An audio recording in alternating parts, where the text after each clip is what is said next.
There's a pivotal sequence in this film where you get a unfortunate tattoo on your chest. Yes. Have I done that in real life? Well, I was wondering if that's the first time you've had to shave your chest for a role. I've shaved my. I actually one time I had to shave for a movie, and I had two girls waxing my chest.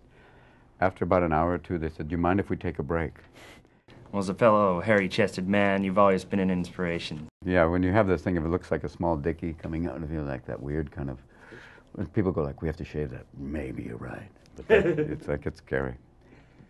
You've been able to transition really easily between mainstream releases and also sort of indie films. It's been nice to have both. It's good to have like something like World's Greatest Dad and have something like this, which is totally the opposite.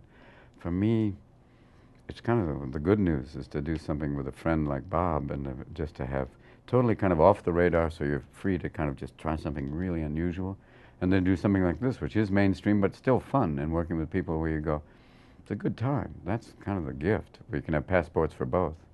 Do you have a conscious sort of one for them, one for me rule? No, it isn't like they just come. It's like whichever comes first. It isn't like, okay, you've done one independent, now you must do a major production. Call now. It's more like they happened that way. And they were released. This movie was made 2 years ago, and they held it for till now. So it was not like, okay, now I better put out an independent. No, they just come along and you go, this is a good movie.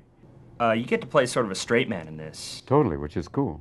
It's the idea of being the more kind of anal, fearful. He's the alpha and I'm the beta. Like, sure, okay. And he's the one always pushing me to do the crazy stuff. It's a bit like, and then when he takes me and we get loaded in Miami, I wouldn't have done that normally without him going, come on, you puss, do it, kick it out. And you know, having done the research in terms of being that loaded, I went, okay, yeah. What did you get a tattoo? Yeah.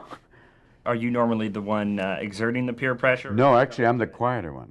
I'm literally, among friends, I'll be the one going, you sure? You know, when I was drinking, not so much. I was the one going, let's do this. Where are we going? That should be fun. Valentine's Eve, a strip club. Yes! Maybe not the greatest choice, but let's try this. You know, that's kind of the idea of, you know, among friends, I'm the quieter one. And what do you have coming up next? A voice of a couple of penguins in Happy Feet 2. There's a couple of other things that haven't come together yet, so I don't ever talk about them until they actually do. So that's the only definite, so that's it, pretty much. But that'll be cool, because I'll get to go down and work with George Miller in Australia. Sweet man, and just do penguins again for like 2 weeks. Oh, it's cuter than a penguin!